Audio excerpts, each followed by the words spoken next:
Whoa, buddy. Put that thing back in its holster. We haven't gone anywhere. I don't understand.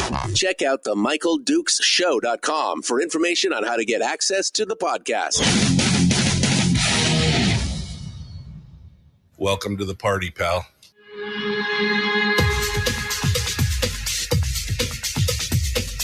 The Michael Dukes Show. The greed and the entitlement is astounding to me.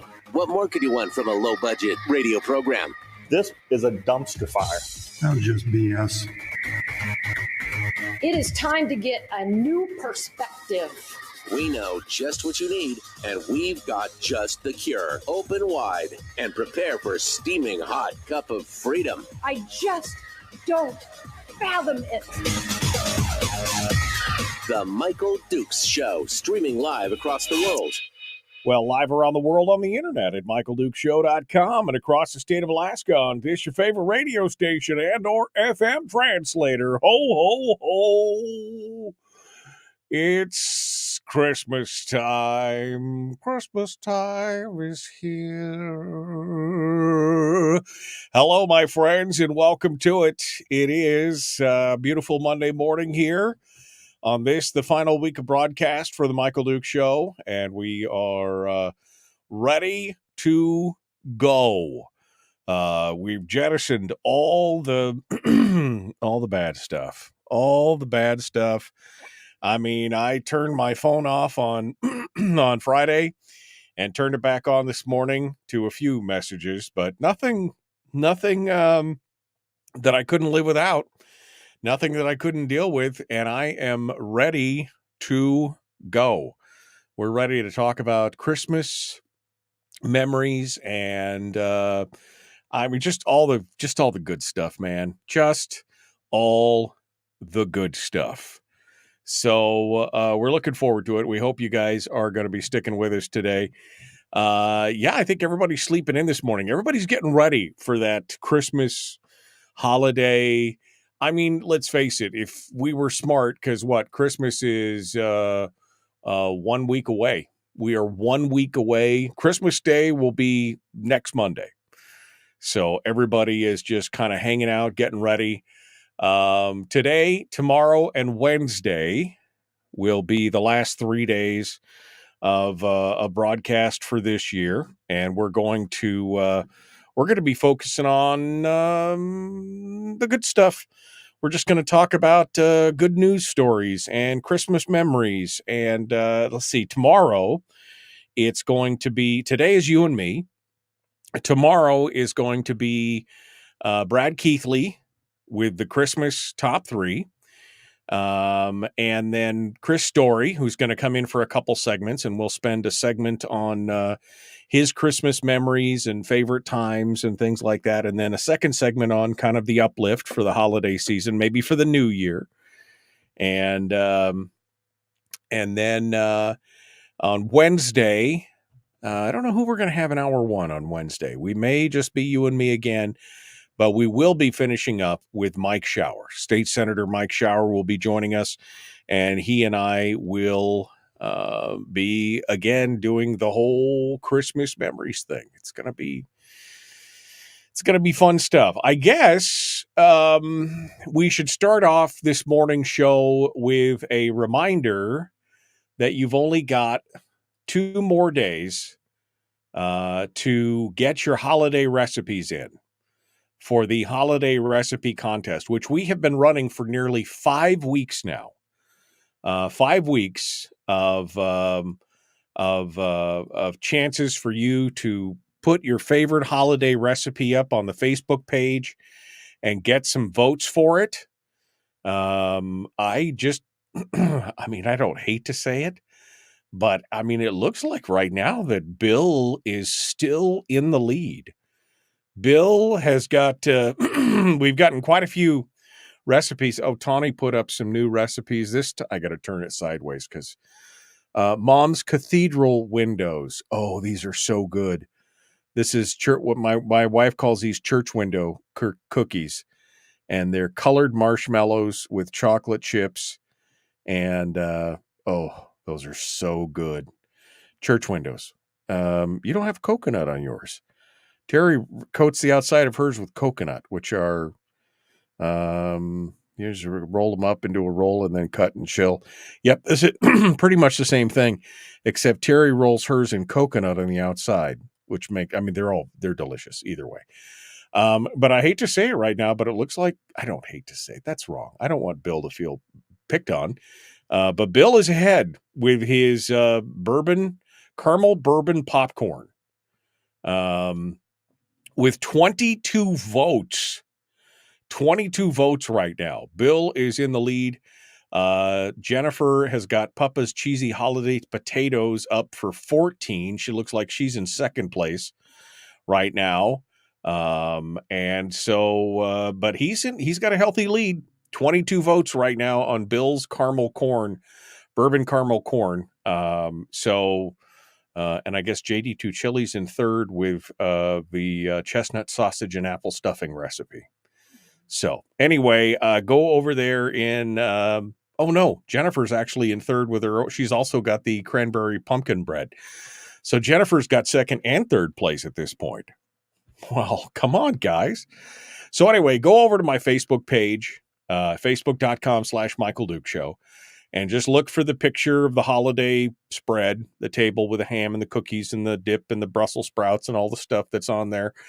And just post your recipe and then tell all your friends that you want to go vote. That's what Bill did. He crowdsourced it. Good job, Bill. Congratulations, my friend. Congratulations. 22 right now is Bill's number. So if you want to get it down, what did Rick put out there? Oh, Rick put out buttermilk fudge. Oh, okay. Okay, I'm down with that. I'm down with trying that out. Buttermilk fudge. Almost as, and I got to tell you, I said this the last time and somebody was like, ew, really? Blue cheese fudge. I know. I know. But dark chocolate fudge with chunks of blue cheese in it. It is the most unique and amazing flavor you will ever try. Just Google it, blue cheese fudge. And it's amazing. I know it sounds weird. I know. Somebody just was like, they just made a sound in their mouth. But don't let the haters win on this. You need to go check this out. It's absolutely delicious. Anyway, we're going to be taking the recipes and early morning on the 20th, which is Wednesday, day after tomorrow. Before the show, I'm going to go through and I'm going to look to see who the winner is. And then we'll announce the winner on Wednesday morning. Of whoever it is. So you got a couple days. If you can, and because Bill's had 20 something, he's had 20 plus votes.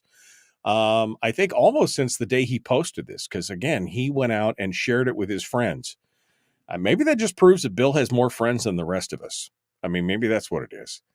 But anyway, you can go over it. And here was the whole point of the recipe contest, just in case you were wondering. The whole point of the recipe contest was so that we could go over there and get our friends and our fellow listeners' favorite recipes and try them out for ourselves for Christmas. I love chocolate and mint. And so I'm getting my wife and my daughter to make Brian's great-grandmother Norton's chocolate peppermint bars. Yum. I'm just saying, yum. And then my daughter last night made what we call Christmas crack, which is, this time she used those flat, you've seen those pretzel chips. They look like pretzels. They're shaped like pretzels. They're made out of the pretzel-y stuff, but they're like thin little crisp. So instead of saltines, she used those. And those were good. Oh, man. With toffee over the top and then chocolate over the top of that. And then you break it up. Yeah. Anyway, not that I'm talking about any of the food that I'm eating right now. We'll be announcing this on Wednesday. So go over right now and check it out. Facebook.com/Michael Duke Show.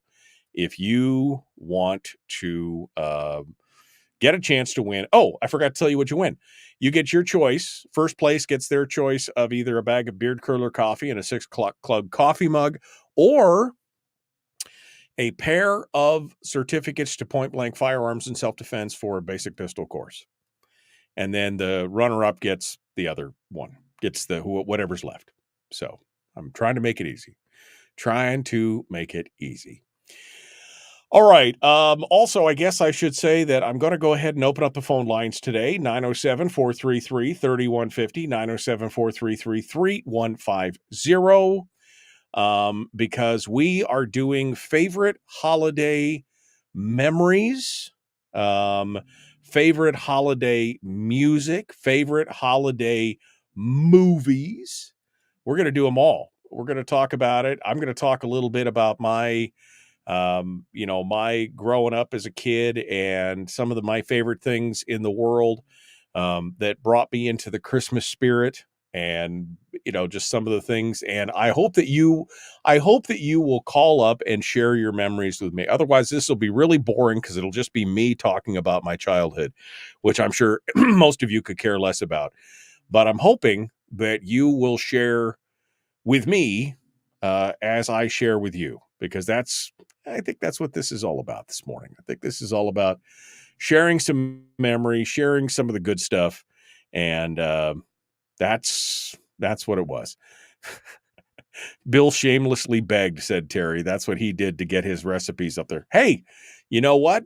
That's how it works. When you shamelessly beg, sometimes that's what it takes, Now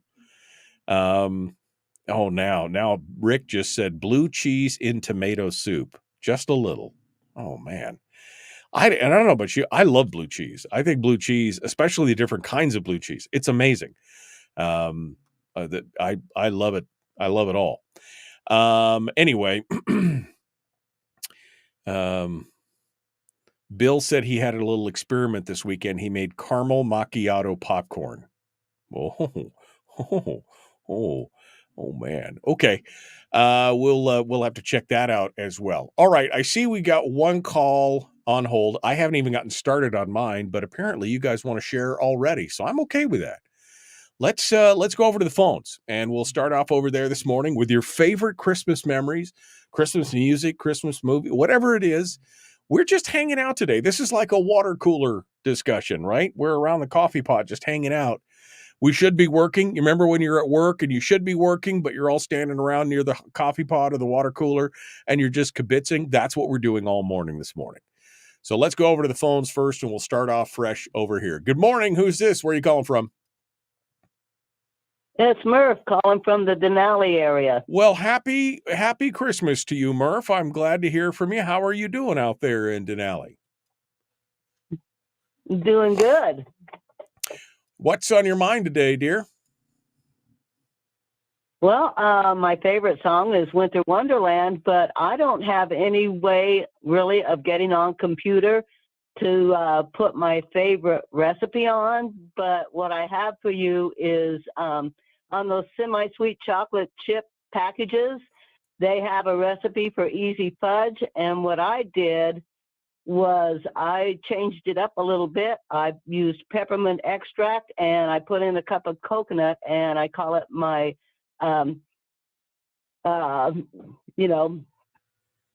mint chocolate coconut fudge. So and it's pretty good. So it's won first place at the tripod days in the Nana. Oh, when nice. They do the dessert contest. So it's not easy fudge anymore. Now it's coconutty, spicy, pepperminty fudge. Yeah. I like it. Chocolate mint coconut fudge. You know what? I don't know what it You is ought about. to try it.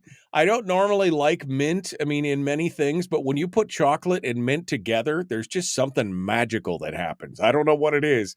And then you add coconut, which is one of my, I guess, I don't know, is coconut a fruit? Is it a nut? What is it? Whatever it is, it's one of my favorites. So yeah, you put coconut and chocolate and mint together, I'm in. All right, I'll have to check it out. So it's just the stuff that's on the back of the Nestle's Toll House package, right? For easy fudge. Yeah. Yeah. So How mu- anyway, I'll go ahead and get back to listening to you on the radio. Have a great day and have a great holiday season. All right, Thanks. Merv. Bye. Thanks so much. I appreciate it. Merry Christmas to you. I should have asked her how much peppermint she puts in the fudge, because now I'm interested. now I'm interested. Yeah. I mean, yeah, coconut and fudge. I don't know what it is about coconut and chocolate, but there's just something about, who am I kidding? Bacon and chocolate, coconut and chocolate, mint and chocolate, nuts and chocolate, marshmallows and chocolate. Brussels sprouts? No, that won't do. But pretty much anything else in chocolate, I'm all about that. I'm pretty much all about that whole thing. So we'll check it out. All right. Well, we gotta go. We are up against first break. When we get back, we're going to talk a little bit about some Christmas memories. If you want to share a favorite Christmas recipe on the air, just like Murph did, feel free to do so. Somebody will be writing it down, or they can go back on the podcast and listen and, whatever. It's all good. We'll be back with more of the Michael Duke Show. Merry Christmas. It's the holidays, the holy days, and we are ready to go. Back with more after this.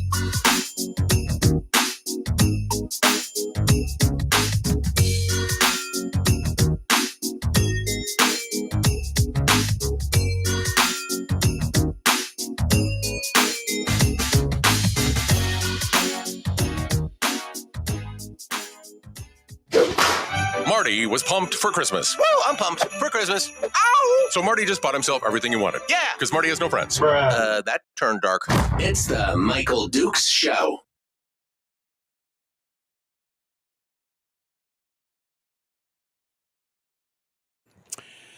Okay. Good morning, Sixers. What's going on? The bourbon caramel. Wait a second. Wait just a minute. The bourbon caramel popcorn got Bill a girlfriend. What? I mean, what? Well, you know what? Okay, my friend. All right. You know what? Congratulations to you. Congratulations to you. I'm all about it. Good morning. Good morning. Good morning. You look at this festive. I mean, I'm feeling. Oh, you know what I need? Here's what I need. Let me fix this. I got a special thing. No, that's not what I want. Come back. No, that's not. Oh man. Is it this one? It's this one. There we go. There we go. Where is it? It's right here. Boom. Let's see if that works. Well, it got real dark back there, didn't it? Okay. I think that looks like the Sith is behind me, doesn't it? We'll see how it comes out. It's supposed to fade. We'll see what's going on. All right. So where was I? Oh, before I was so rudely interrupted by the thing. There we go. Good morning. Good morning. Good morning. In 3 days, go get those garden seeds ready, says Rick. Yeah, because you know what happens in 3 days? The solstice, baby. The solstice. We start gaining daylight. My wife is like counting the seconds until that happens, All right. Good morning. Good morning. Good morning. Put the lime in the coconut. Okay. I mean, coconut with just about everything is good. Even with my chicken. I like the coconut chicken and everything. Okay. And this is, again, Rick's comment about blue cheese and tomato. So good. So good. The point, Debbie says, no, I said the point was to be able to share all the recipes together. And Debbie's like, no, the point was coffee. Yeah. Are the coffee mugs available in Kenai or Soldotna? They were, although I think that I believe that they are all sold out. I'm going to have to get some more mugs down to Captain's Coffee and to Captain's Coffee in Homer and Ammo Can in Kenai. So we'll see what's going on.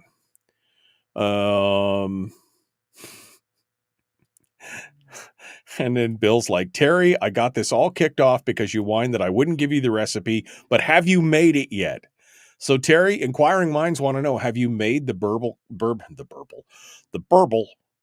caramel popcorn yet?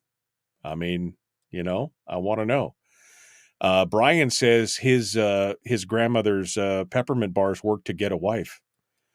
I mean, and then Bill got his girlfriend. And then Jeannie said, I figured the apple dumplings would have caught me a husband.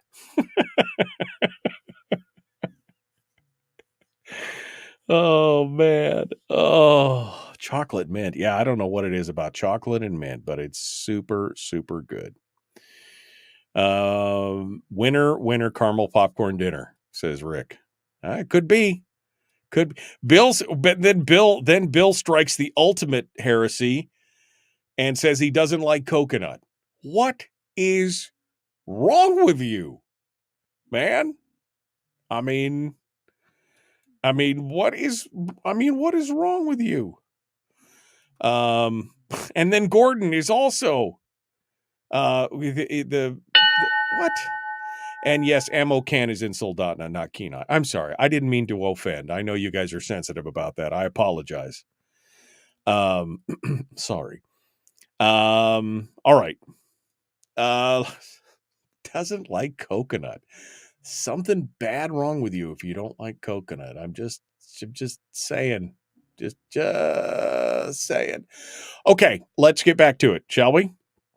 Here we go. The Michael Duke Show. Common sense, liberty-based, free thinking radio. Like, share, subscribe, ring the bell. Let's do it.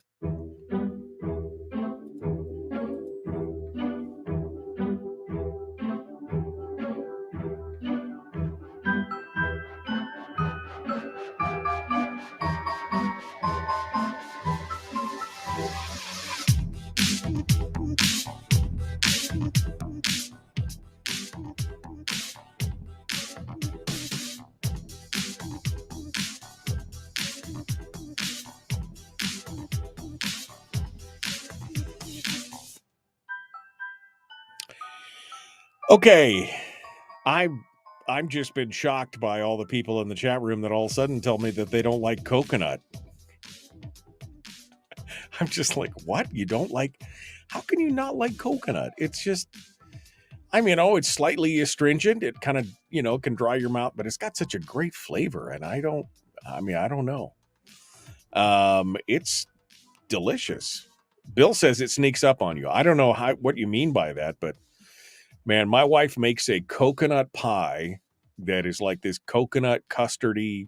Oh, it's so good. So good. She makes one for Thanksgiving and one for Christmas.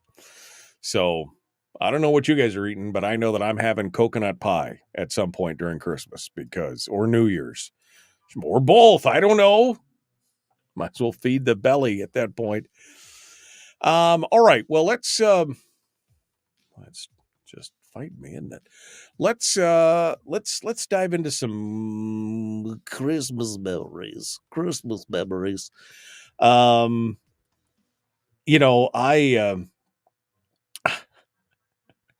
I have some very strong memories of early Christmases growing up. I may have had a fascination with radio early on. Partially, and maybe we can blame my mom. Maybe we can blame my mom, because my mom used to record the old time radio broadcasts, or old time radio is. She used to record radio broadcasts on KFAR, which is the station in Fairbanks, it's the second oldest radio station in the state or something. It's since 1939 they've been around. But they were broadcasting, Christmas holiday stuff, music.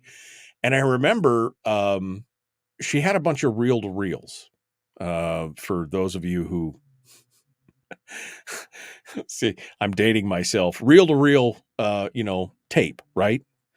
And I remember we had a bunch of reel-to-reels where we would play it was just hours of of recordings of old time radio, Gulf Screen Guild Theater, Fibber McGee and Molly, Christmas for the Lone Ranger and the Shadow and the Green Hornet and the Great Gildersleeves and just all the different stories for the Christmas time spirit, and of course all the commercials in between, which I loved as well. And there was just something about that. Now, unfortunately, the downside to that, about 10 years ago, because I had some of the reels, and the radio station had the equipment to play them, because, let's face it, there's not a whole lot of reel-to-reel players anymore. And I went to listen to some of them and cut them up for one of my shows. And unfortunately, the tape degrades. The magnetic tape that's on these, it's the same stuff that they put in cassette tapes, right? For those of you who are old enough to remember cassette tapes, which I'm sure is most of you, it's the same kind of magnetic tape that's in there, except it's on a huge reel, like a 6-8 inch reel. And unfortunately, it degrades. And I was listening to it, and you could hear both sides, because it records on one side and the other, on the left and the right side. When you flip it over, it plays it on the other side. Anyway, it was bleeding over, and it had degraded, which is just unfortunate, because that would have been cool to be able to play for my kids, but it was too far gone. Which just, it saddens me. But I remember that. I remember after, trimming the tree, after, setting up the tree and getting everything squared away, putting the tree skirt down and getting all the lights on and everything else. And, it wasn't any of these little twinkly lights. We are so, we're so spoiled these days. All these twinkly LED programmable. I mean, the lights that I had, they were the big glass colored bulbs, 1.5 inches long, big, bulby. That's what Christmas trees were. That's what the Christmas tree lights were like when I was growing up. You didn't have lights all over the house, because, every time you turn it on, you could see your electric meter go around like that, because they were real incandescent bulbs, right? But I remember sitting down, and after the tree gets lit, I remember being a kid, and I don't know, my mom probably can sound off on this if she wants to, or my dad in the chat room, but I would climb, I would lay on my back, and I would scooch under the tree. No presents under the tree yet, just the tree skirt and the whole thing, and look up through the tree, see all the branches, see all the lights, see the ornaments on the outside, and just lay there and listen to the Christmas stories that were on it was on the radio, but it was on a reel-to-reel. It was a recording of a Christmas broadcast from, gosh, I don't know when it was. I don't know when Mom recorded those, but I remember some of the advertisements for, like, the Letter Shop and some of these other places that have not been there for 40 years. Right? 50 years, some of these businesses. And you have a hard time visualizing me under a tree. I was a boy. At one point I was a boy, Rick. I was a tiny little kid, and I just remember that. I remember the joy. I remember you're a kid. It's the feeling of possibilities. It's the wonder. It's the awe. It's the particulars of getting lost in a story and the Christmas lights. And I remember listening to Jimmy Stewart in a Gulf Screen Guild Theater production of The Shop Around the Corner, The Little Shop Around the Corner, which was a Christmas, which is a Christmas story, of listening to Fibber McGee and Molly and the Great Gildersleeves and their Christmas, Fibber's Closet and the Christmas Gift for Molly and all those other ones that are just, that was just how it was. I mean, that the old time radio stories were the, kind of it was the television of the day, right? They didn't have the TV shows with all their favorite Christmas episodes or whatever, because there was radio, but that's what I was listening to. And I remember just laying under the tree, and I could see it in my mind right now. I'm just picturing it, looking up through the tree and seeing all those colored lights flashing, and just, I don't know, being in that space. And maybe maybe part of it is just being young and innocent. Maybe part of it is just not having lived life yet, and the joyous possibilities and what could be coming, and never looking forward to, not really knowing where things were going, and not, just not being an adult yet, not understanding the downsides. Maybe that's what they're talking about with the wide-eyed innocence of a child. Remembering that. Maybe that's what I'm trying to capture, not necessarily my youth, but my innocence. Which is a long ways away from here today. I can tell you that, as an adult, and living down in the world of politics and everything else. But yeah, I just remember that fire crackling, the stockings up on the fireplace, and laying under the tree, listening to old time radio and old time Christmas music and everything else. That was a big deal for me. For many years on this program during the Christmas time, for the last couple days of the broadcast year, I would culminate and what do they call that? Not bespoke. Oh my goodness. It's not collate. What's the word when you like a museum? Curate. Oh man, I need to do some more Sudoku or something today. Anyway, I would curate some of my favorite old time radio stories, and I would load them up as a best of show. And I would have old time radio with some of my memories interspersed in between. And we would play, Fibber McGee and Molly, and the Great Gildersleeves and Life of Riley, and some of these older radio shows, that all their Christmas editions. Mr. Blandings Builds His Dream House, and The Shop Around the Corner, and Miracle on 34th Street. And we do the little 1 hour abridged versions of these, because that's what they used to do on the radio, is that they would do a little synopsis of like a 1 hour condensed radio version of the movie. And anyway, I used to do that every Christmas, and I would post that up as my best of show coming into Christmas. So it was, it was great. People don't appreciate the importance of radio, especially for those of us who didn't live in an urban area, says Brian, even more so when you grew up in the last frontier. Yeah, it's, it was, for me, it was, and I don't know exactly why particular. I mean, I don't know. I just, maybe, like I said, maybe it was the fact that my mom had, I can remember being really young and begging her to put more of the reel-to-reel stuff back on there for Christmas and everything else. There's always something fascinating about radio. I don't know what it is, but just something about it. But listening to radio back in the day, what do we have? We had two television stations, 3 television stations. And, so radio was kind of the way that we did it. And especially in the holiday season with all that special stuff, can't get any better than that. All right. Well, I guess we're up against the break. So when we come back, we're going to start talking about favorite Christmas music and movies and shows and everything else. And we'll go from there. I've got the top 100 best Christmas movies of all time, according to Rotten Tomatoes, which, well, I don't know. I mean, you're going to have to tell me what you think of it, because I'm not necessarily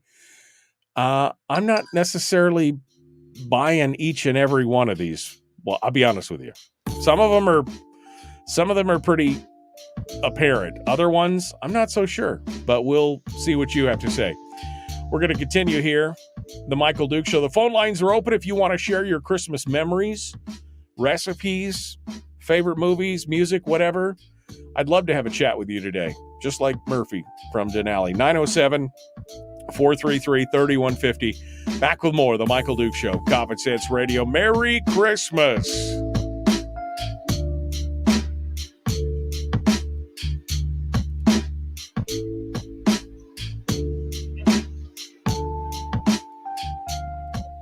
It's the Michael Dukes Show.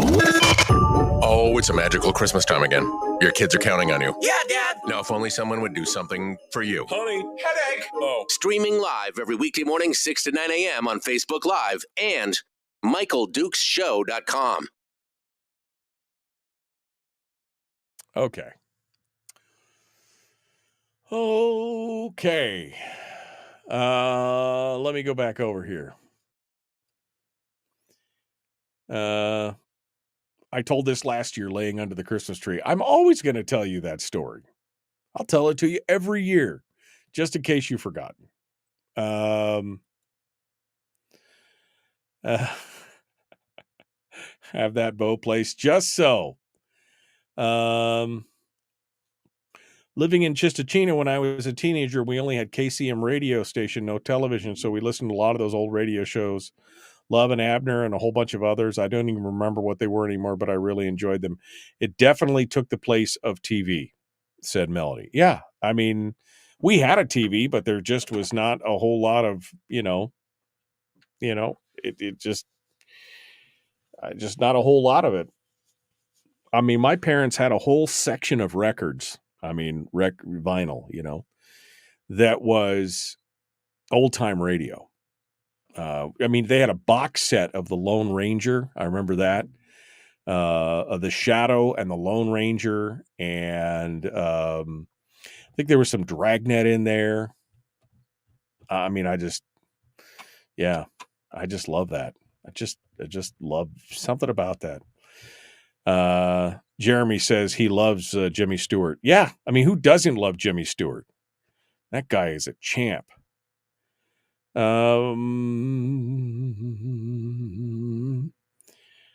should put one of those radio shows last on air. Old radio, good stuff. Yeah, no, I mean, I think one day we will do that. We'll do that. Grandma had a shortwave radio in the goat barn. She would jig around to the music while getting the girls ready to milk. Oh man.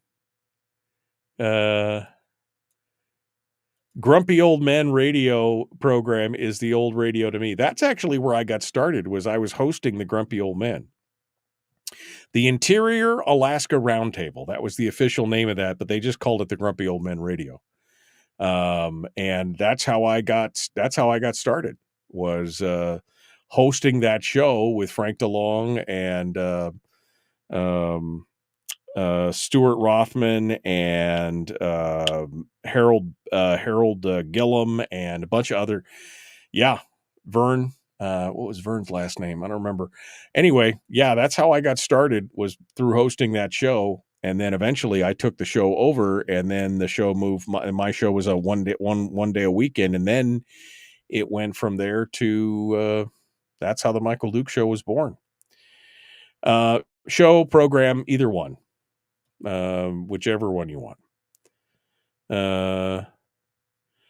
Elf, Christmas Vacation, Die Hard, It's a Wonderful Life, says Bill. Those are his choices. I'm going to star those for Bill here. Hold on a second. Robert, can you read the room? Robert just immediately starts coming into the room and starts throwing stuff around about Giuliani and stuff. I don't care, Robert. With all due respect, and I love you, but read the room, man. Read the room. Monty says, 5 more days till you take flight. Hello, brother. 2 more days. Wednesday's my final day. Dad says he still has that vinyl. Of course you still have the vinyl. I mean, that's the thing. I mean, I think about that occasionally, that I should come up there and get a record player and plug it into the system and rip it all down to digital, because, I mean, man.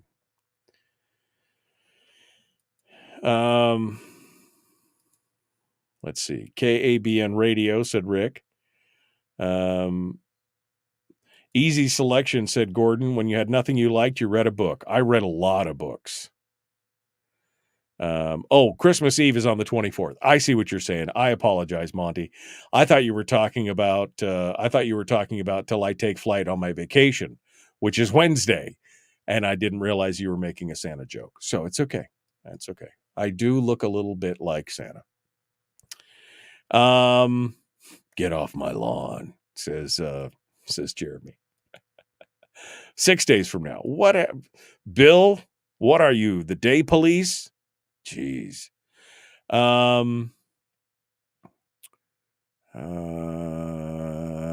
Okay. We're all good. We're all good. It's all okay. So who's going to call in and talk about their favorite Christmas music? Who's going to call in and talk about their favorite Christmas movies? There's some movies on this list that I was like, what? I mean, Rick says, yes, Robert, we're talking about food pies and catching women's husbands or girlfriends. Women, husbands, or girlfriends. There's got to be some context to that, Rick. You can't just throw that out there. Well, you're talking about our recipes, catching some stuff. All right, here we go. We're jumping back into it. The Michael Duke Show, common sense, liberty-based, free thinking radio. Like, share, Christmas. It is, Monty. Absolutely. We're going to talk about that here in a second. Here we go.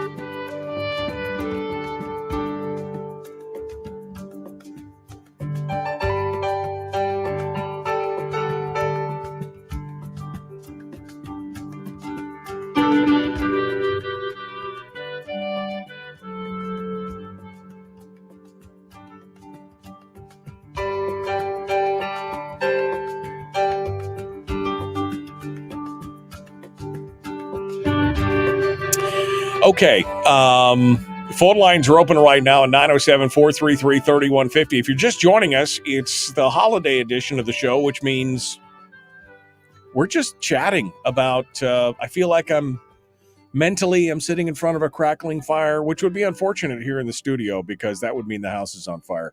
But, in my mind, I'm sitting here just, that's. So I guess the next segment should be the question, should we do Christmas movies or Christmas music next? I'll let the chat room decide if we do Christmas music or Christmas movies right now. I should have asked this during the break, but I didn't. So whatever it is, we'll see what you guys want to talk about. I want to know what your favorite memories were. I want to know what what you look forward to. I can tell you for sure that my wife, by the middle to end of November, is already making a list of all the movies that we have to watch. She's going to be like, all the movies that we have to watch is the way to go. I guess movies. Monty was the only one to really respond to that. So movies, I guess, would be the things that we go off of. Oh, they're still telling Fibber McGee and Molly stories. Living at home, we had a closet off the kitchen Mom calls Fibber's Closet. It was only after listening to the show later in life that I realized how it received that name. Fibber McGee's Closet. Yeah, that's a real thing. That's a running gag in Fibber McGee and Molly. Fibber's Closet. Yeah. There's a reason for that. All right, so we're going to talk about Christmas movies. Now, I have my favorites. And last night and this morning I was Googling, favorite Christmas movies. And, of course, you get 1,500 different sites. Every one of them's got a different list. But I thought, well, what would be interesting is Rotten Tomatoes, which is a review site. For those of you who don't know what Rotten Tomatoes is, it's been around for 25 years. It's in fact, if you've got Fire TV or Hulu or whatever, most of them now have a Rotten Tomatoes rating on whatever you're about to watch, so you can get a feel for it. And so Rotten Tomatoes has put together a list of movies that is the 100 best Christmas movies of all time. And how did they figure this? Well, they rated it by what the rating is, 100% down to 0%. And unfortunately, and then they gave precedent to the certified fresh, which is another thing that they do there. But anyway, so they gave it, they've rated them. There's 100 top 100 movies. Now, I'm not going to go through all 100 movies, but I will say there's a bunch of movies here that I've never, ever heard of. And this is what's always interesting, or never watched. Number one is Judy Garland's Meet Me in St. Louis. Now, I've never heard of that. I've never heard of that. It's a holiday treat for all ages, is what they said. 1944. It's a musical. Judy Garland, Margaret O'Brien, Meet Me in St. Louis. That's the number one, 100% on Rotten Tomatoes. Number two is one of my favorites, but I don't watch it every year. I'm going to watch it this year. But it is The Shop Around the Corner. Jimmy Stewart, Margaret Sullivan. This is one that I listen to. This is one that I listened to for many years before I ever watched the movie, because I had it on. I had an old time radio recording of it from, I think, the Lux Screen Guild Theater or Gulf Screen Guild Theater, or one of those again where they basically concised a 90-minute movie down to an hour and then did it as a radio play. The Shop Around the Corner, which is just a great little story. 3 and 4, two movies that I've never heard of, The Holdovers and Tangerine. Then, of course, on 5th is Miracle on 34th Street, 96%. And this is the original with Maureen O'Hara. Definitely a classic. And here's one that my kids love it. My daughters especially love this. I think I can say that I've watched this exactly one time, and that is Tim Burton's The Nightmare Before Christmas, number 6. It's the story of a Halloween skeleton who's tired of his gig and wants to be Santa. My kids love it. I could take it or leave it. Little Women, number 7. Klaus, number 8. Carol, number 9. I can't believe that It's a Wonderful Life was all the way down at 10. To me, that's a movie that I have to watch it almost every year, just because it is such a great story of overcoming the difference that one person can make.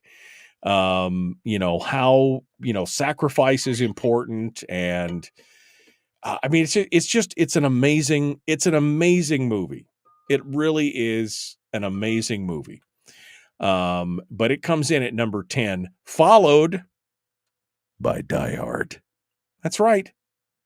Rotten Tomatoes says it. It must be true. Die Hard is a Christmas movie. I mean, let's face it. It's not Christmas Eve until Hans Gruber falls from the Nakatomi Tower. That's just how it is. That's just how it is. Guardians of the Galaxy Holiday Special. I've not seen it yet, but I guess we'll have to watch it this year.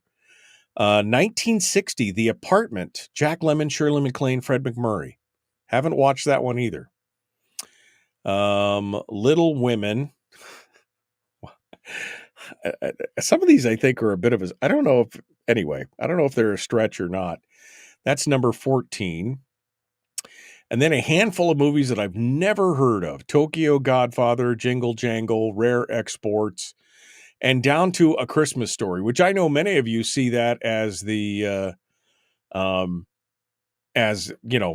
fundamental quintessential Christmas movie is A Christmas Story, 1983.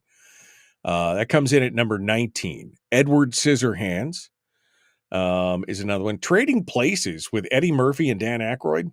I mean, I suppose it takes place during Christmas. I suppose that's just as much of a Christmas movie as Die Hard is.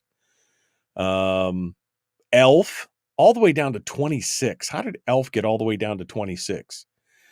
A Christmas Story Christmas, which is the reboot of that in 2022 with Peter Billingsley, that's in 31.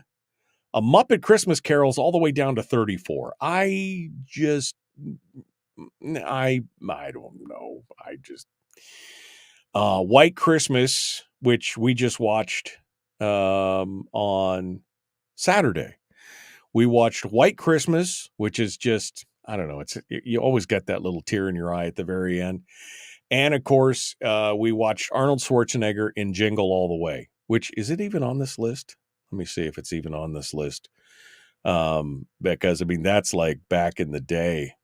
I don't see it. Yeah, I don't even see it. But Jingle All the Way is funny. Oh, it's just so hysterical to watch that. Let me hit some other highlights here real quick before we run out of time. Violent Night. My wife and I watched that about 2 weeks ago. First time ever. That was David Harbour's movie. That comes in at number 67. What did I say? The Bishop's Wife, Cary Grant, number 58. Some of these are just too low, in my opinion. But there's a lot of, there's 100. I'm going to go ahead and post this up in the chat room. There's 100 good movies in here for people to go check out and see. Christmas Chronicles. I see that Brian just mentioned Christmas Chronicles. Yeah, I thought that was a really great Christmas movie, especially the musical number in the jail cell. I thought that was great, except for Christmas Chronicles. Well, let's see. Christmas Vacation, National Lampoon, that's at 75. Christmas Chronicles is at 79. There's some movies that are like, Home Alone is at 88 out of the top 100. That doesn't seem right. Love Actually is only at 93. Anyway, you can, and again, like I said, you could find a million different. There was another one that basically posted the Santa Claus, the Christmas Story, Rudolph the Red-Nosed Reindeer, Christmas Vacation, The Grinch, and Elf, Charlie Brown Christmas, Home Alone, It's a Wonderful Life. That was the Town and Country list, had all your, most usual favorites, the most usual favorites. I would say that, when you look at this, I would look at the Rotten Tomatoes list as just a list of movies that you've never heard of that maybe you could go out there and use for the Christmas holidays to go build your queue up for your Christmas vacation. I'm going to watch a couple of them, including that Meet Me in St. Louis. All right, hour 2 is dead ahead. The Michael Duke Show, Common Sense Radio.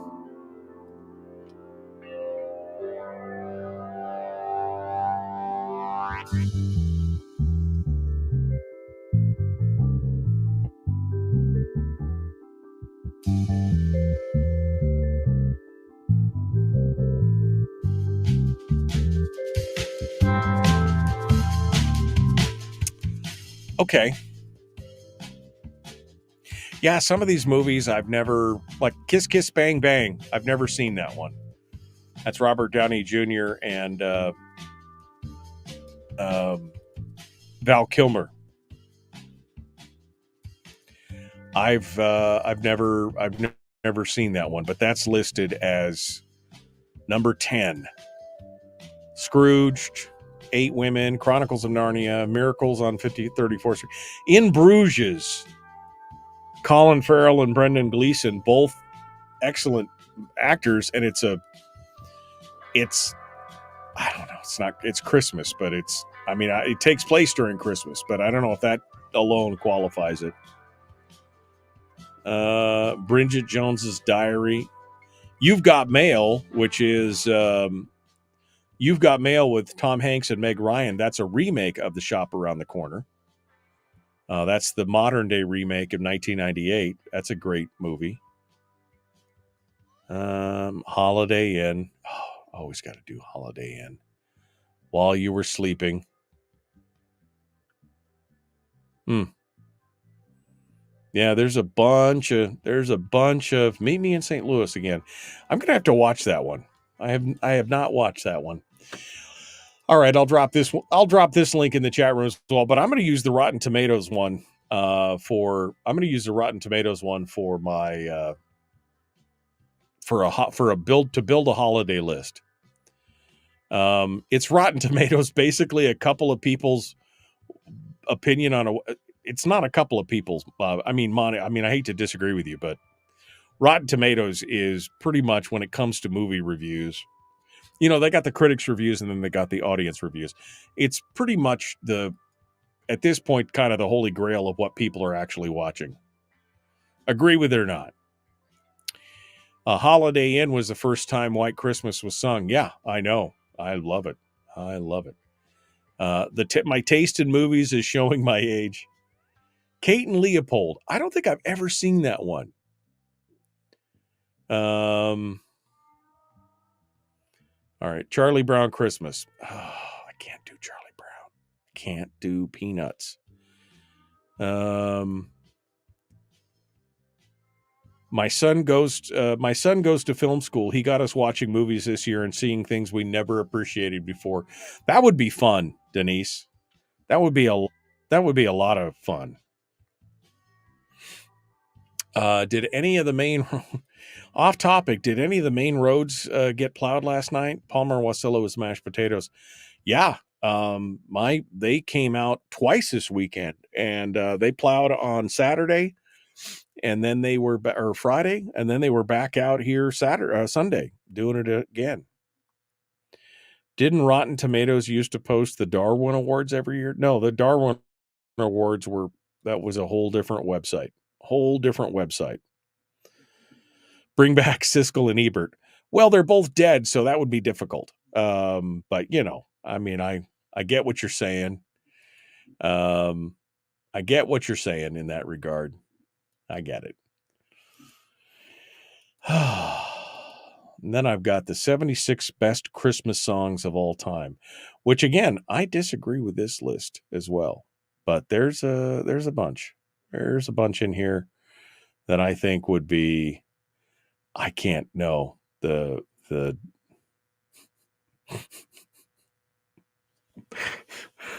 number 7, Happy Xmas, The War is Over. John Lennon and Yoko Ono. That is not one of the best Christmas songs of all time. I'm sorry. I cannot say that. I cannot tell a lie. That is incorrect. That is incorrect. All right. No.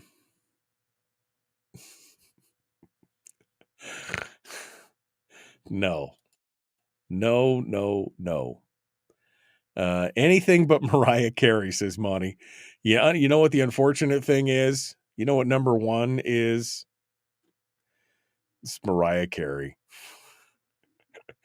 But I got to be honest with you. I think as far, yeah, it is the best selling. Okay. So although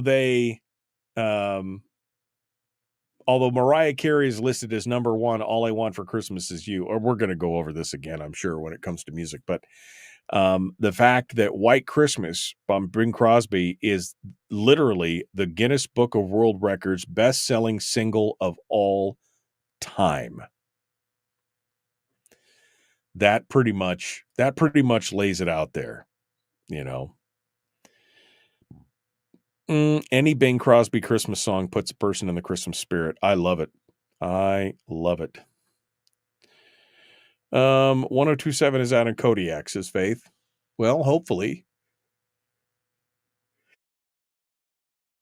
Excuse me. Hopefully, Mr. Becker is aware of that down there.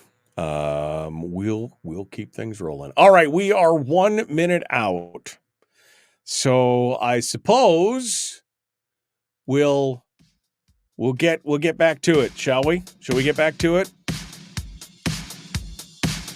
1 hour left of this Monday edition. Tomorrow, Brad Keithley, Chris Story, more Christmas. Oh, this is not Christmas music. This is not. There we go. That's Christmas music. All right, we'll be back in just a moment. The Michael Duke Show, Common Sense Radio.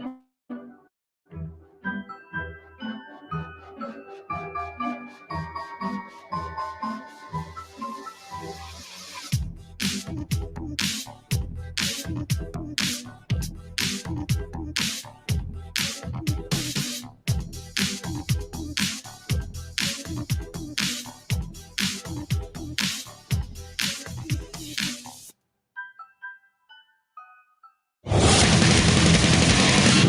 buddy. Put that thing back in its holster. We haven't gone anywhere. I don't understand. Check out the MichaelDukesShow.com for information on how to get access to the podcast. Welcome to the party, pal.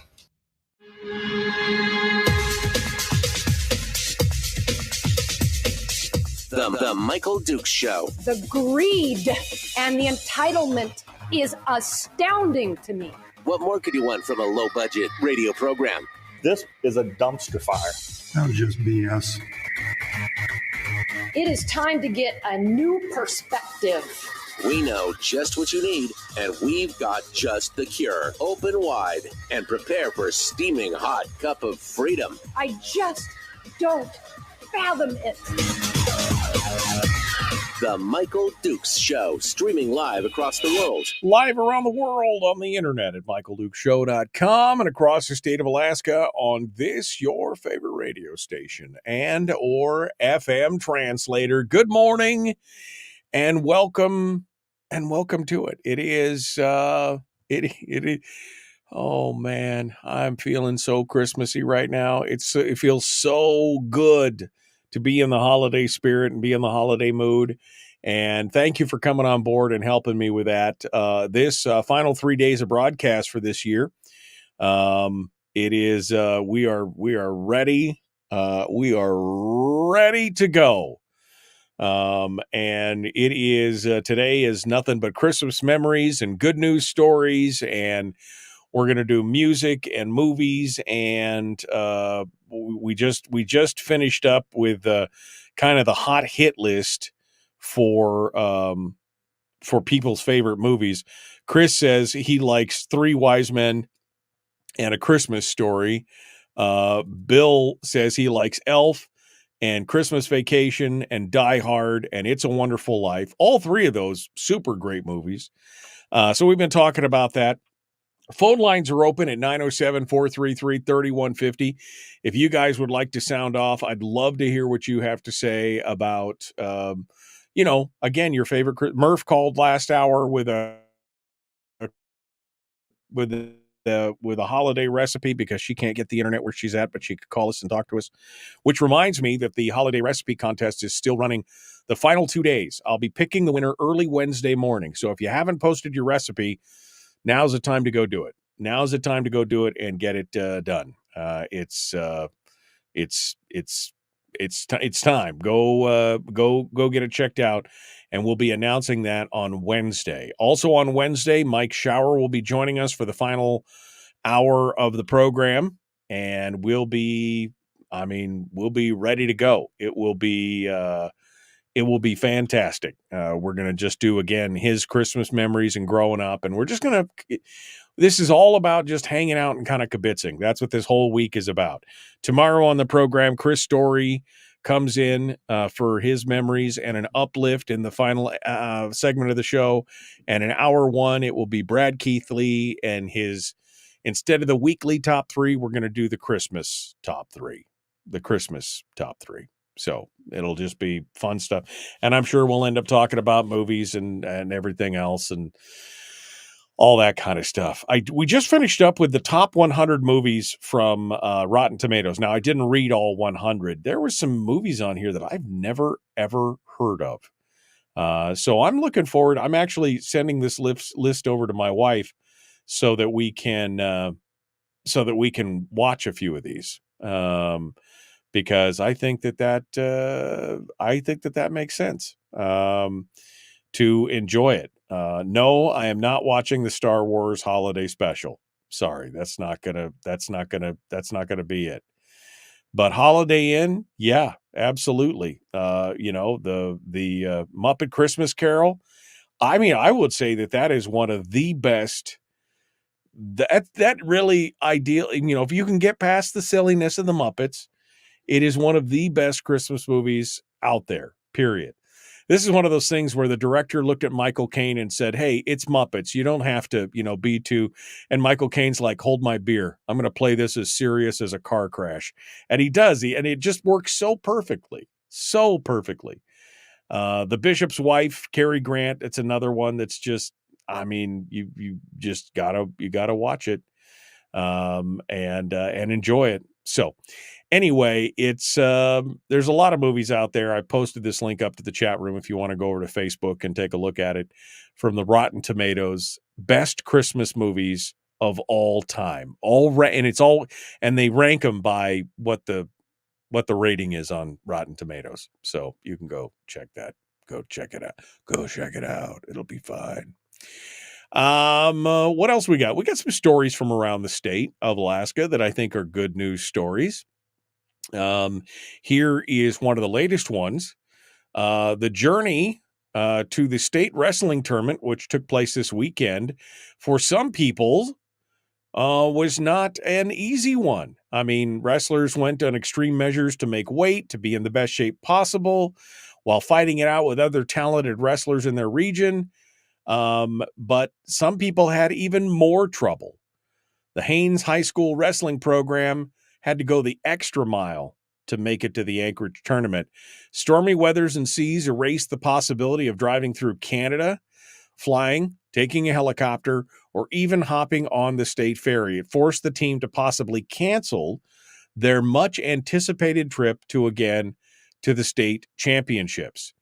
According to Coach Jake Mason, we went into full scramble mode, wrestling scramble mode. We called coastal helicopters. We called Temsco helicopters. We talked about getting them in get to the chopper. The kids were so excited, like maybe they were going to fly out on helicopters. But the helicopters, like many small airlines in the area, could not handle the winter weather. The Glacier Bears of Haines began to realize they were probably going to be stuck in Haines while the rest of the state competed for the championships. That's when, from the dark of night, a generous skipper with a 90-foot tender boat stepped in. The Haines man offered to bring the Glacier Bears, coaches, and their 7 athletes to down the Lynn Canal on his boat overnight on the Lynn Canal all the way down to Juneau. Mason, the coach, said going through the canal was pretty rough, probably the roughest boat trip I've ever had. But once they were in Juneau, they boarded a flight bound for Anchorage, only to have it wait on the tarmac in Juneau for over an hour. If the flight was canceled, there would be no more flights that the team could take to Anchorage. That was it. But finally, it took off just in time to make the tournament the following day. And so they made it down there. It's just a good story. Community coming together. Who is this skipper that brought his boat out and took them down the Lynn Canal? I want to know. Congratulations, skipper. That's a Merry Christmas to you. That's an amazing, amazing story. What else do we got for good news here in the Mat-Su? It's becoming quite a tradition, but one that remains shrouded in mystery. For the 7th consecutive year in a row, a 1-ounce gold Krugerrand has made it into the bottom of a Salvation Army kettle in the Mat-Su Valley. According to the officer of the Salvation Army Valley Corps, Major Kevin Botchin, he said, this is it. He said he got the phone call from one of his colleagues, and she said, Kevin, we got another one, and I instantly knew what she was talking about. A Krugerrand, of course, is a South African gold coin valued at about $2,000. Last year, they received 2 of them, meaning the donor or donors over the last 7 years have given the Salvation Army about $16,000 in gold. He said he had no idea who's doing it, but he appreciates it and appreciates the anonymity. He said they're doing it because they believe in what we're doing and that we can assist the Valley. He said he hopes the mystery person knows how grateful they are to receive such a unique and valuable donation. The organization sells the coins at spot gold prices to interested individuals. At one point, Botchin said he believed that it was the same coin getting donated each year because the same person kept buying them from the organization, but that was not the case. He said, it's a different coin, different year, because I've been tracking them since I've been here for 5 years, and they were all different coins. This year's coin was minted in 1977. Botchin said typically they receive coins minted in the early 80s. The Salvation Army will continue their Red Kettle campaign through December 23. You can always drop a little money in the Red Kettle. If you got a Cougarand, you can drop that in there as well. But it just shows that people love to give, and that they are. I'll tell you right now, I'm in the middle of we just finished up on Friday a promotion or contest. It's not a contest. It's a drive, I guess, is what I'm looking for.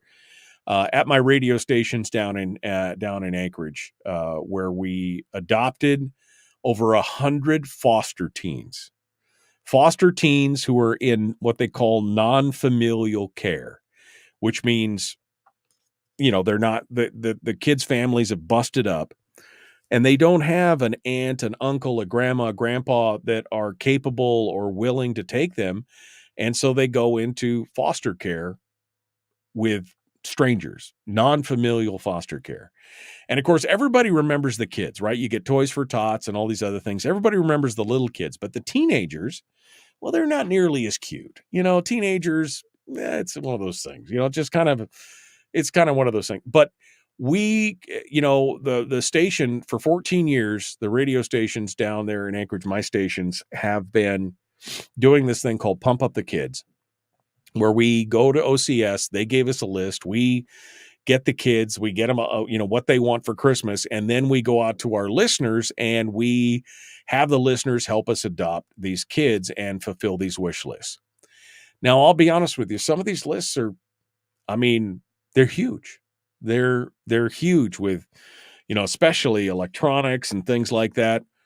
But our listeners and people, just people in Alaska in general they're so freaking generous. It's just amazing. I got over 100 kids. I got something like 300 and something adopters that want to help out. And I coordinate all these lists with the kids and all the different adopters. And it looks like we're going to fill every list this year for all these kids. And I guarantee you that these people have donated, gone out, shopped for, and raised, it's got to be $90,000 worth of gifts for these kids, because there's tablets and there's laptops and there's PlayStations and there's, skis and tennis shoes and, there's all these different things. And the generosity, I am just, every year that I've done this, and we've been doing this for 5 years, because they'd been doing it for a few years before we bought the station, and we continued it. But I've been running this thing for 5 years, and I can just tell you right now, I have never seen the generosity that I have seen from the folks down there in the Anchorage area who participate in this program. And it just, the Cougarand in the bucket is just a prime example of how giving and how generous people are in this state, that Alaskan spirit. And it's amazing. It's absolutely amazing. And that's what the Christmas spirit is all about. That's what we should be. It's so great. I can't even put it into words how great it is to see all that. All right. Well, the phone lines are open at 907-433-3150. We're going to talk about music in a minute, holiday music. And I want you to call up and tell me what your favorite Christmas movie is, or Christmas music. What puts you in the mood? Is it, somebody said John Denver earlier, which I'll be honest, I threw up in my mouth a little bit. I'm not a huge John Denver fan, but maybe that is for you. So you tell me, what puts you in the Christmas mood? We're going to be back with more of the Michael Dukes Show. We continue right after this.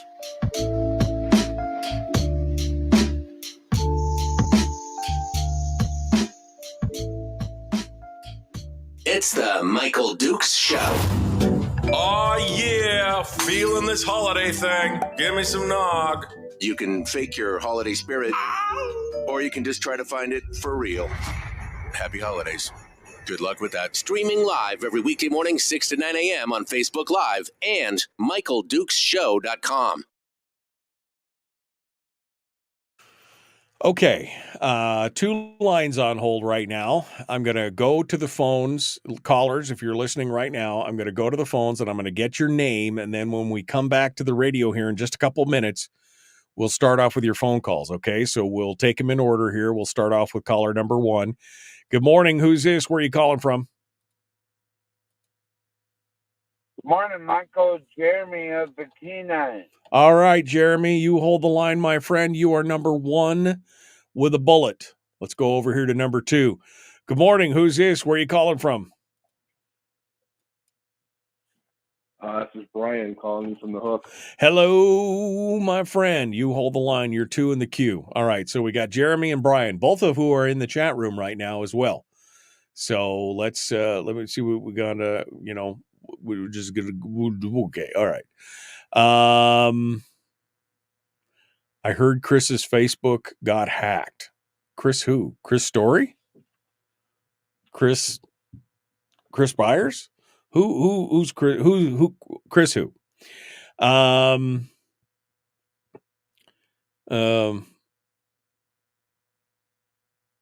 It's the grossest water. You guys are talking about Kenai water being gross. Oof. North Pole water was the worst. The worst.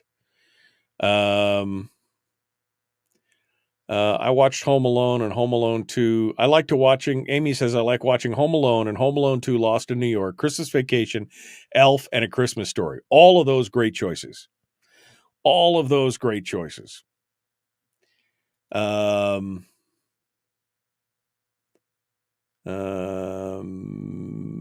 Swayze and Whoopi Goldberg outdid that gold coin donation. I'm going to need some context on that one. I don't even know what that, okay. I totally agree, says Debbie. Our business took adopt a family from Helping Alaska here in Fairbanks. Great Alaska people. I mean, the people, and it doesn't matter what their politics are, right? I mean, that's the other thing. It doesn't matter politically where people, they just want to give.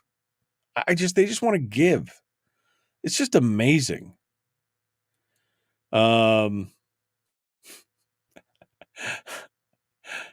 Robert, our plumber always says that every well in North Pole is drilled straight into a dinosaur's buttocks. Yes, I would agree.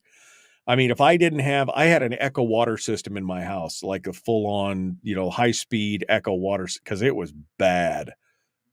Bad. Man. Terry says, Brian, you haven't done an update from the Hook in a while. He's there to do it here this morning. Babes in Toyland and Laurel and Hardy. Okay. Boy, I haven't seen Laurel and Hardy in a while. I haven't seen Laurel and Hardy in quite a while. Okay. Did I miss anything? I don't think I did. I don't think we missed anything.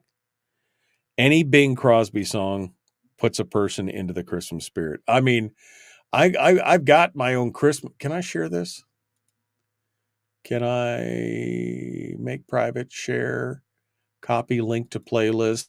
Look at that. There we go. Here's my playlist. 10 hours, 36 minutes of nothing but my favorite Christmas music right there on Spotify. Spotify. Lethal Weapon and White Christmas. Now, that's not Lethal Weapon's not one that I know it too takes place during Christmas, but it's not one that I normally associate with Christmas. But hey, to each his own. White Christmas for sure. White Christmas, Holiday Inn, It's a Wonderful Life, Little Shop Around the Corner. Those are all great choices. And again, Cary Grant's The Bishop's Wife, definitely a good choice as well. Okay. Well, we're 20 seconds out. Jeremy and Brian are on the phone, and we're about to get started. So let's get back into it. The Michael Duke Show, common sense, liberty-based, free-thinking radio. Merry Christmas. Happy holidays. Let's Let's do this thing. Oh, that's a little too frenetic. Let's do this one. There we go.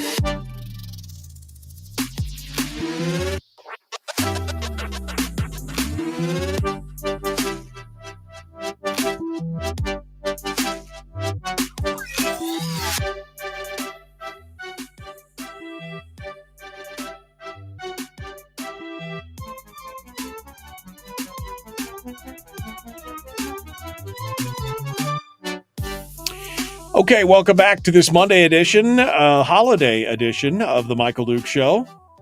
Winding it down for Christmas here. We're just doing nothing but good news, good stories, fun stuff. Taking phone calls. Jeremy is down on the peninsula, and he wants to share with us this morning. Let's see what Jeremy has to say. Good morning, my friend. How are you? Good morning, Mike. I really liked the conversation you were talking about adoption and fostering children and things like that. You know, AmeriCorps also helps with that for grandparents fostering children on the Kenai. Oh, okay. And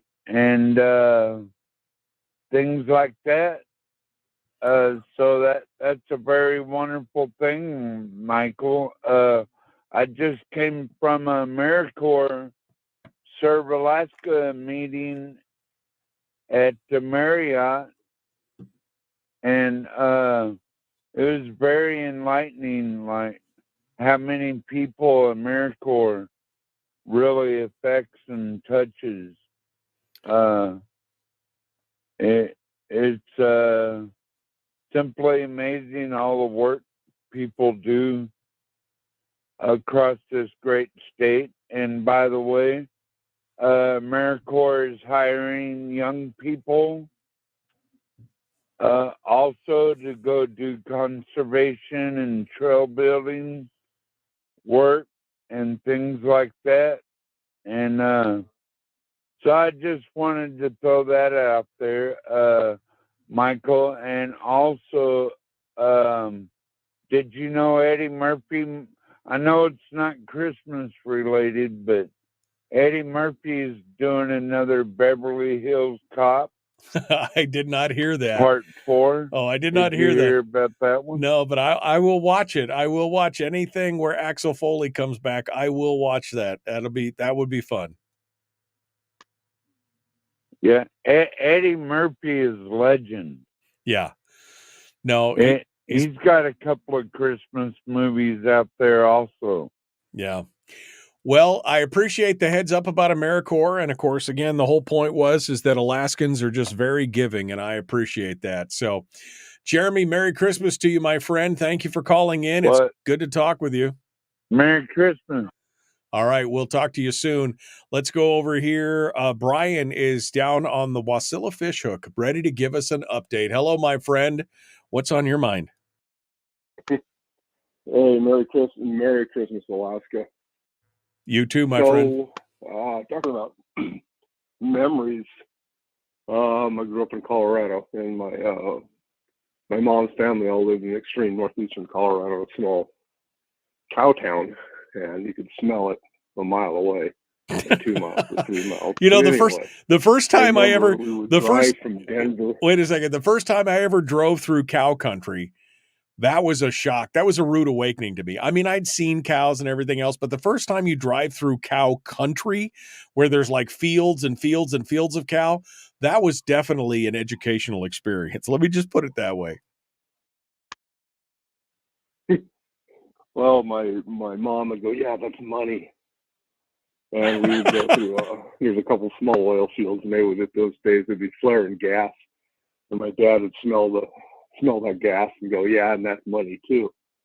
But we would be laying in there. I'd be laying in the back of this, I think it was a Rambler station wagon. And you could kind of look up and see the stars. And I just remember laying in the back of that as we drove a couple hours up northeast to Sterling. And just seeing all the stars, because there's not a lot of light pollution back in the day. And my parents were bad parents because they didn't have us buckled in. But right. That's another story.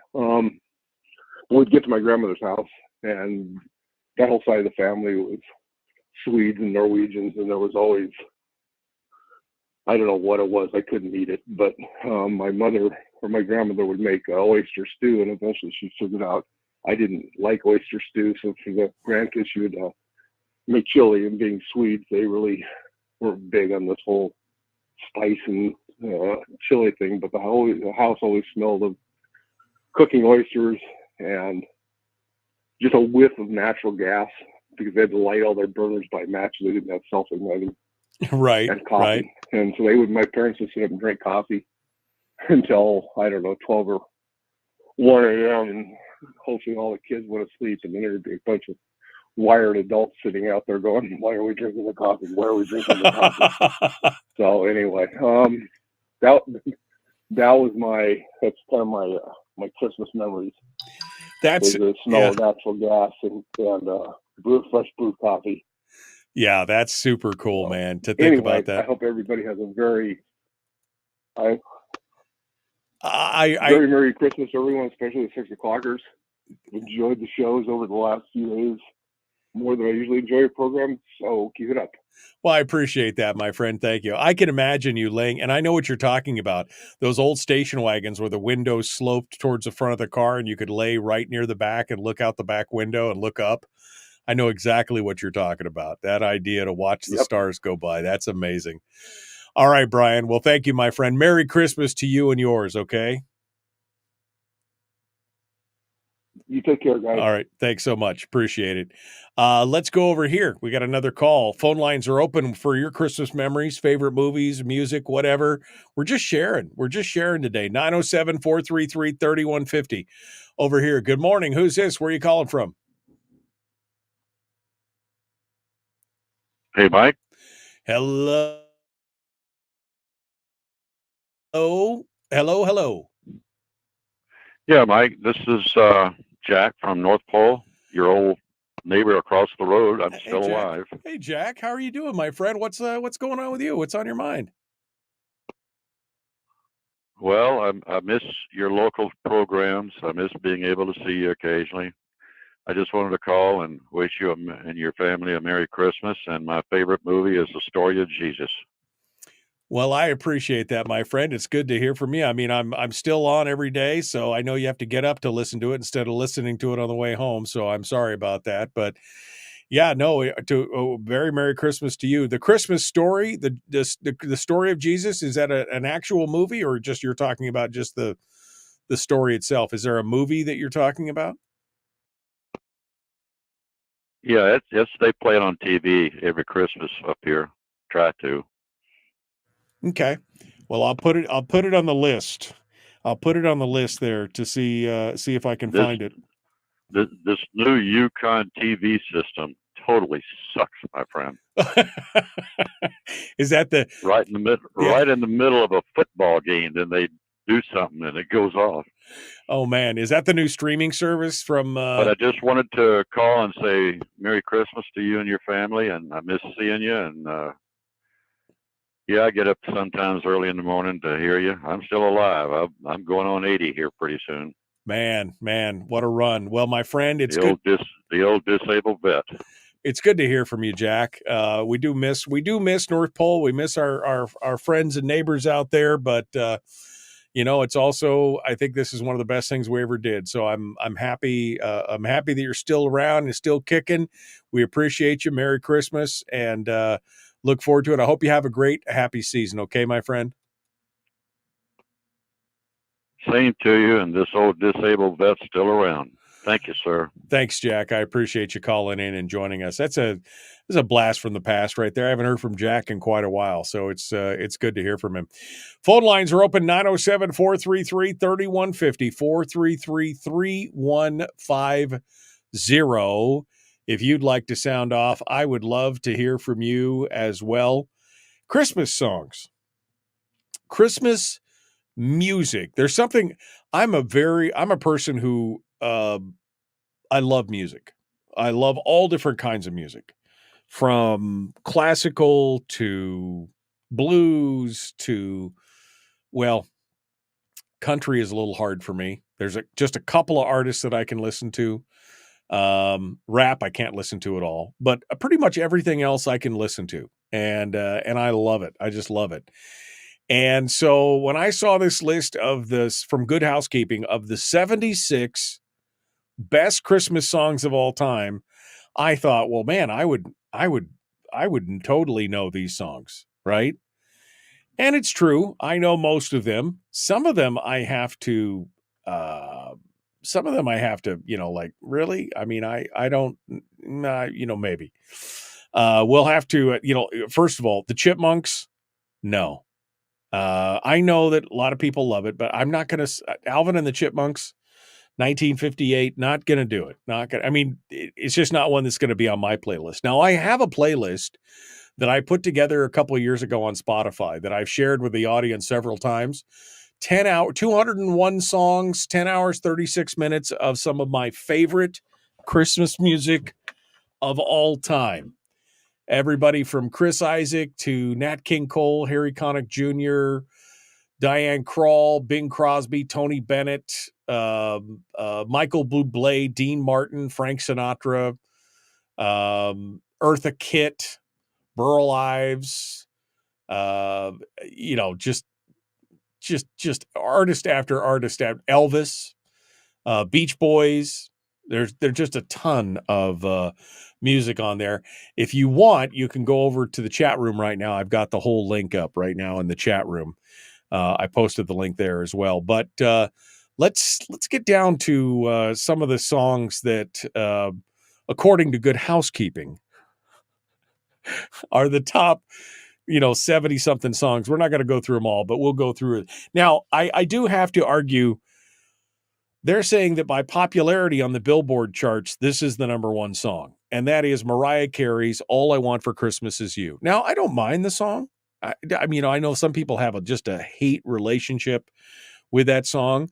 I don't. I'm okay with it. All I Want for Christmas, I'm okay with it. I just don't think that it's number one. Number one for me, and actually the Guinness World Record holder for the best-selling single of all time, is Bing Crosby's White Christmas, all the way back from 1942. We're coming up on, 80? It's 81 years now. 81 years ago, this song was released, still the number one best-selling album of all time. I would say All I Want for Christmas is, it's good. Last Christmas by Wham. That's a great song. I love that one as well. Bing Crosby, of course, who dominates this. Bing Crosby is the Christmas crooner. He was a great actor. He did a lot of great things. He had tons of great secular and, just regular music, but probably most well known for his Christmas music, in my mind anyway, and probably in the mind of most of my generation as well. Judy Garland, Have Yourself a Merry Little Christmas.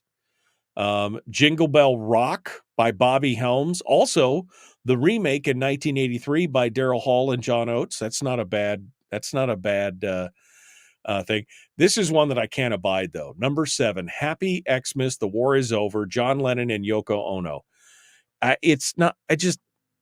No, I'm sorry. No, I just can't do that. The Christmas song, Mel Torme, the Christmas song. And of course, also Nat King Cole singing that. Rockin' Around the Christmas Tree by Brenda Lee. That's fantastic. Christmas, Baby Please Come Home. That is from 1963. That's not a bad one as well. Gene Autry, Frosty the Snowman. This is one that a lot of people don't know. And in fact, I was laughing because I had some friends who lived in Hawaii who had never heard this song. And that was Bing Crosby and the Andrews Sisters singing Mele Kalikimaka, which is surprisingly, a lot of people don't know that one. Also, Leon Redbone, It's Christmas on Christmas Island. If you've never heard that song, all great. Ella Fitzgerald in 1960 put out an album called A Swingin' Christmas, which has got some amazing songs on it as well. Eartha Kitt singing Santa Baby. And I know it's been redone several times by several other people, but Eartha Kitt still is probably the king of that. My wife will never let me forget when I got rid of some of her music just because maybe I didn't get it or I was just cleaning stuff out and wasn't really paying attention and it wasn't important to me, but it was important to her. And one of the albums I got rid of was Elvis's Blue Christmas album because it was one I hadn't been raised with and I didn't even think about it.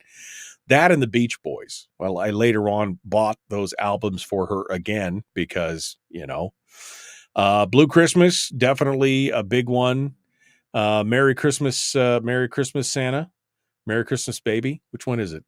Anyway, Beach Boys, that's another one that's great. Run, Run, Rudolph by Chuck Berry.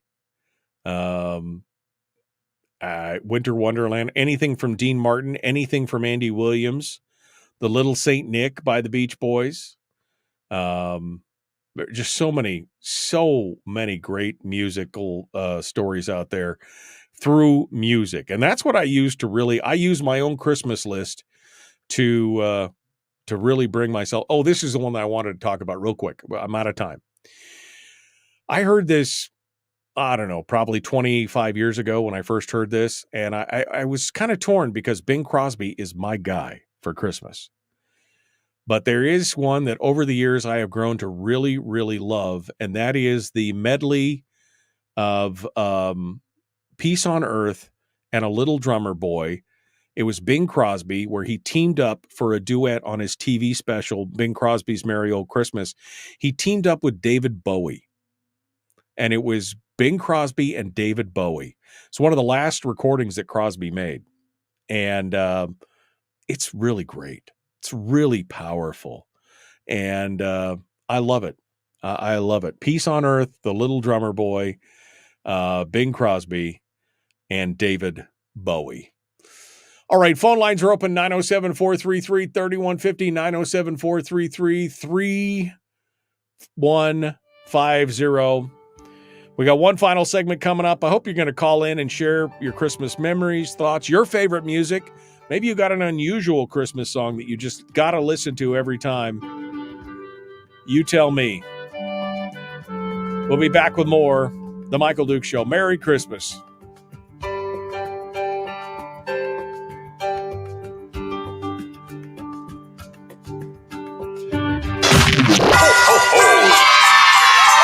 Consume, spend, obey. Happy holidays. It's the Michael Dukes Show.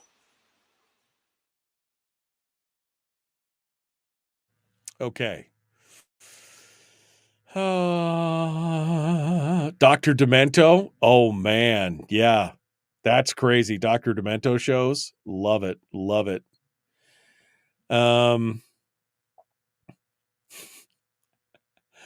I also like George C. Scott as Ebenezer. Oh, man. I know. That was really good. The George C. Scott one. Have you seen the Patrick Stewart one where Patrick Stewart plays Ebenezer Scrooge? That's also super good. Cow Country smells way better than a mill town. Okay. I'm a huge fan of Christmas hymns. Oh, I agree. Adeste Fideles, and Hark the Herald Angels. Just some amazing stuff. We do enjoy listening to the 24/7 Christmas music on the radio from Thanksgiving to Christmas Day here in Fairbanks. Yeah, the Christmas station does a really good job.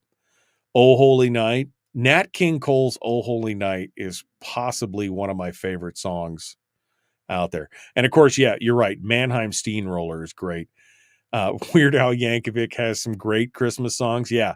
Who doesn't love Weird Al Yankovic? I mean, come on. Melody says, by the way, I listened to all 10 hours of your Christmas Spotify list last Wednesday. What'd you think? Melody? Was it a perfect? I'm still adding to it. I'm still adding up to it. I want to try and get up to about 225 is what I'm working on right now. That's what I'm working on. Man. Homer and Jethro had a really hilarious Christmas song.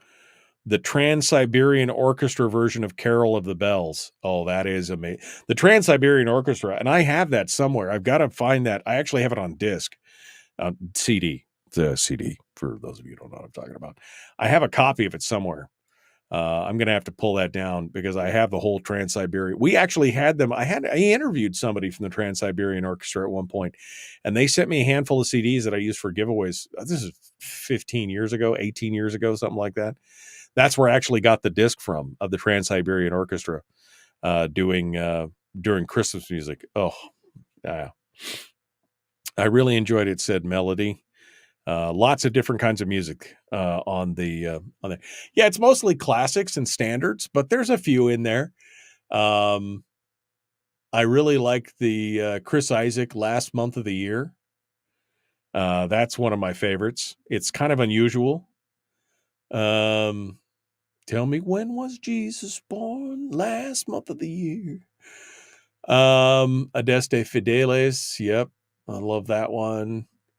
Pata Pata Pan. A Cradle in Bethlehem.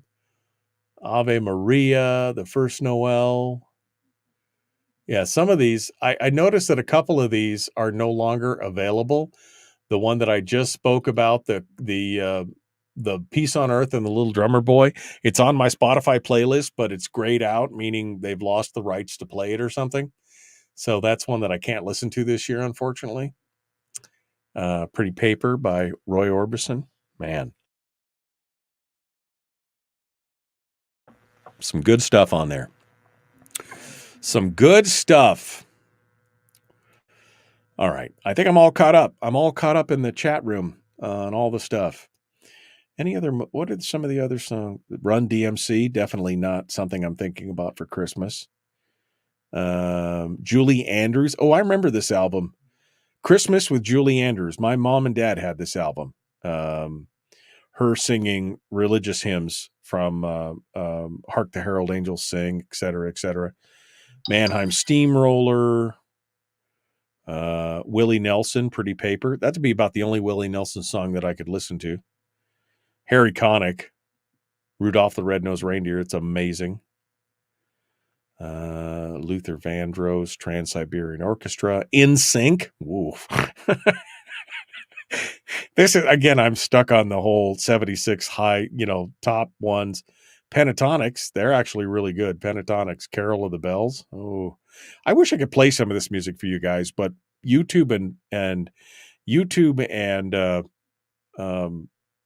Facebook have got no sense of humor about that stuff, man. I play 10 seconds of a song and they immediately give me a strike for playing copyrighted music, even though we're radio show, yada, yada, yada. Anyway, doesn't matter. Doesn't matter.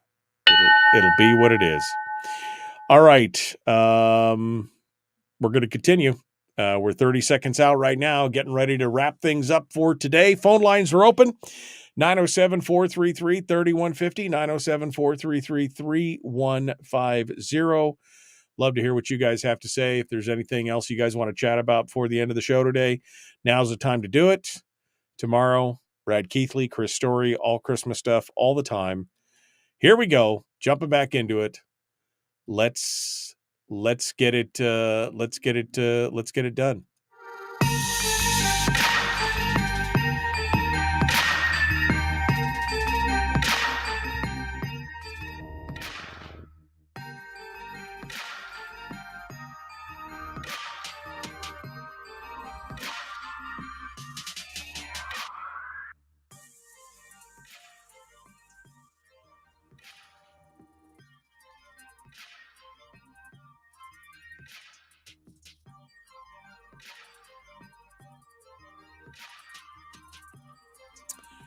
Okay.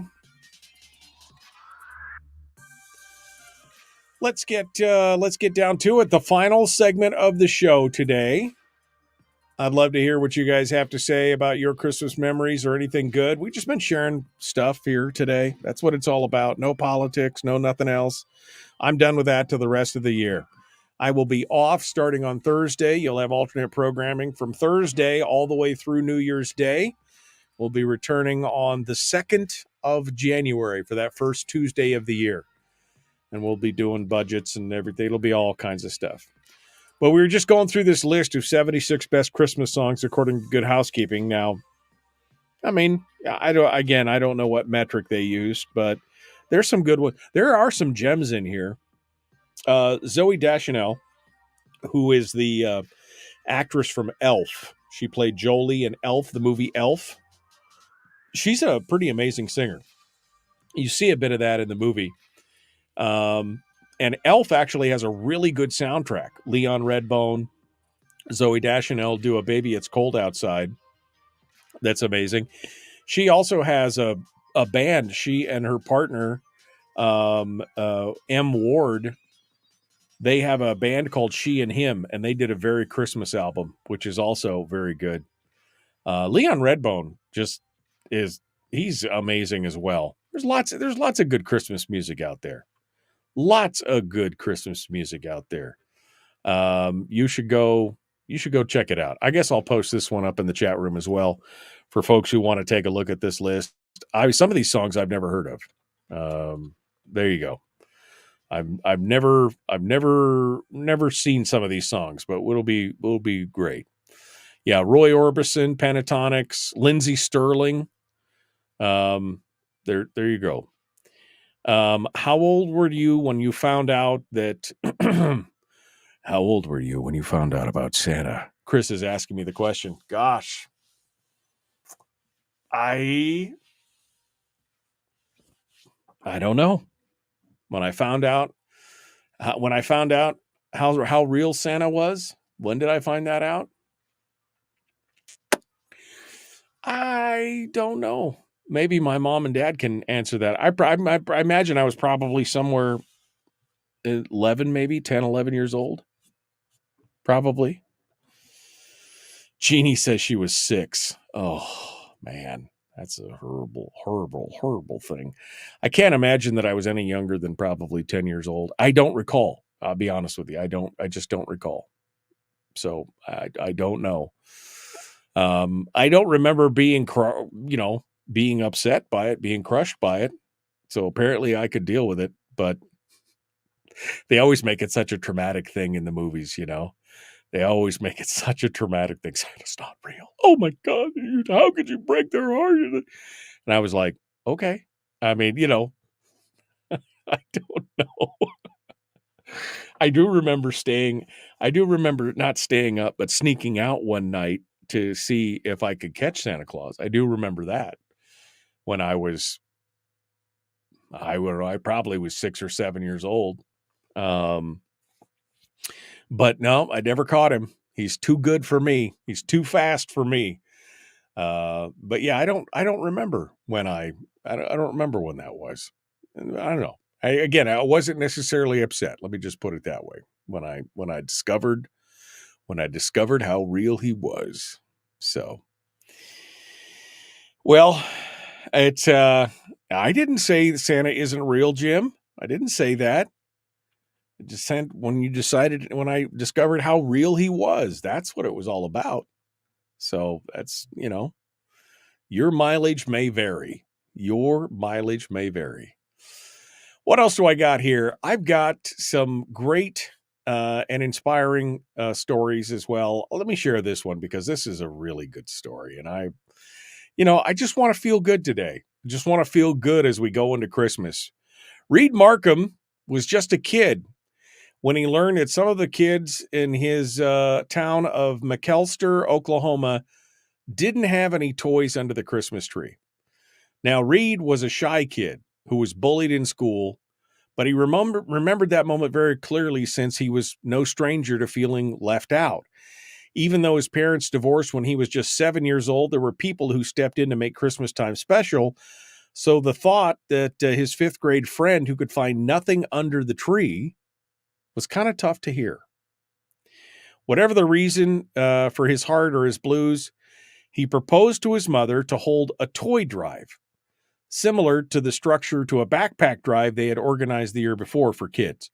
Reed's mother, Angie, posted a video on Facebook explaining her son's intentions and asked for a donation of toys or money to buy toys for a giveaway that Reed had decided to do for his 4-H project. Thank you for 4-H his first time. Let me just say that right off the bat.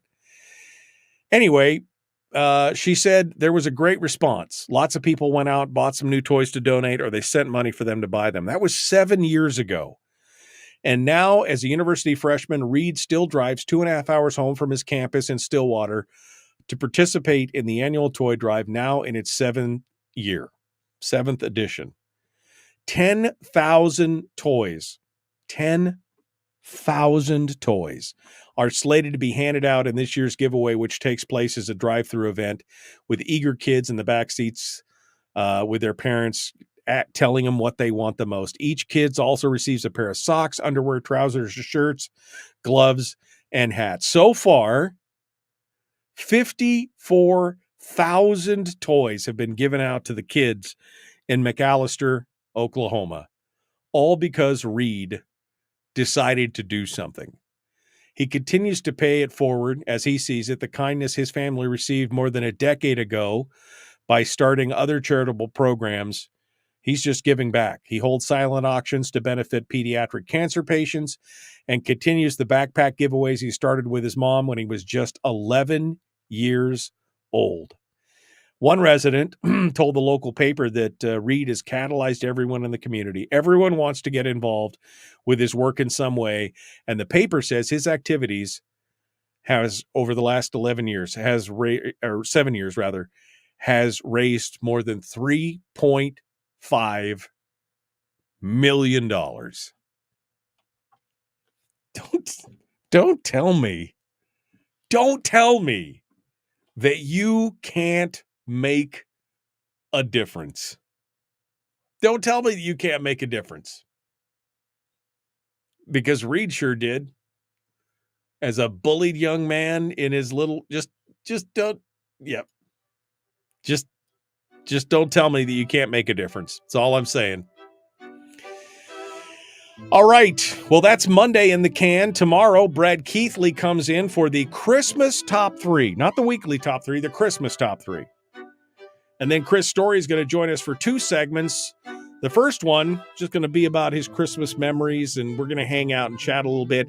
And then he'll give us a little bit of a holiday New Year's uplift. Wednesday, Mike Shower. So that's it. That'll be the whole week. All right, my friends. I want to wish you and yours a very Merry Christmas and a Happy Holidays. I hope to see you again tomorrow. Thanks for coming on board and sharing with us.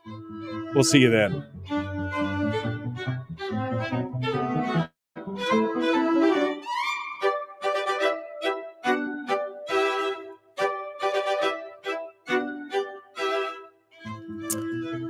I believe in Santa.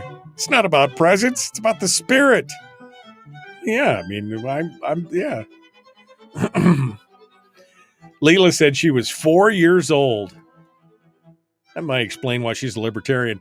There were at least 3 Santas in downtown Fairbanks, and I figured out they couldn't be the real Santa. By Christmas, I figured out Santa was an adult delusion. I wasn't upset about it. I appreciated the fantasy of it. I was much simpler in my understanding back then. At 4 years old. You're killing me, Leila. Killing me. I found all the wrapped presents in Mom and Dad's closet, and my mom gifted me with a Christmas secret. Your dad is one of Santa's elves. That's why he was strong enough to lift me up to put the angel on top of the tree. Oh, that's wow. Teresa does say, Alvin and the Chipmunks, Christmas time is here, gives me the happy memories. That's good. I mean, if that's what gets you going, I'm all okay with that. Wow. Well, okay, my friends. I think I'm done for the day. It's time to go. We will see you guys tomorrow morning. Don't forget to put your recipes up if you haven't done it already. Merry Christmas.